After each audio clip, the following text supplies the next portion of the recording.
Practical प्रश्न विचार, त्याची अगदी खरी खरी उत्तरे द्यायची. एसटी मध्ये काही सीट्स महिलांसाठी, अपंगांसाठी राखीव असतात.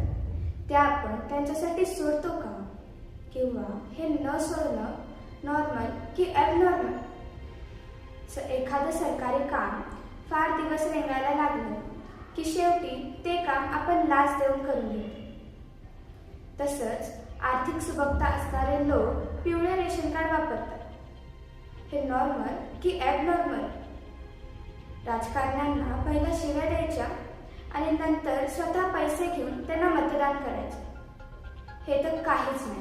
रस्त्यावर एखादा अपघात झाला तर फक्त आपण तोंडाने चुक करतो आणि पुढे निघून जातो. हे नॉर्मल की ॲबनॉर्मल? दहशतवादी, नक्षलवादी हल्ल्यात लाखो लोक मरतात आणि आपण फक्त चर्चासत्रात भाग घेऊन गप्पा मारत असतो. हे नॉर्मल की ॲबनॉर्मल?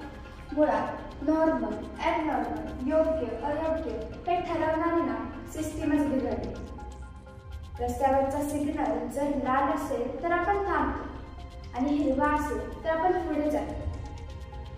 जोपर्यंत हे चालू आहे तोपर्यंत सगळं व्यवस्थित आहे. पण जर सिग्नल बिघडला आणि तीनही लाईट्स लागूनच राहत असतील तर सिग्नल लाल आहे असं समजून ज्याला थांबायचंय तो थांबतो.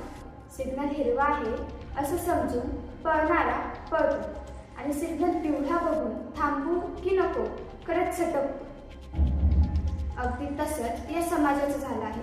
जसं जिनियस आणि वेडा यांच्यामध्ये बारीक अशी रेष असते, अगदी तसं जिनियस कधी कधी वेडा वाटतो तर वेडा कधी कधी जिनियस सारखा वागून जातो. थोडक्यात तळातमळात चालूच असतो.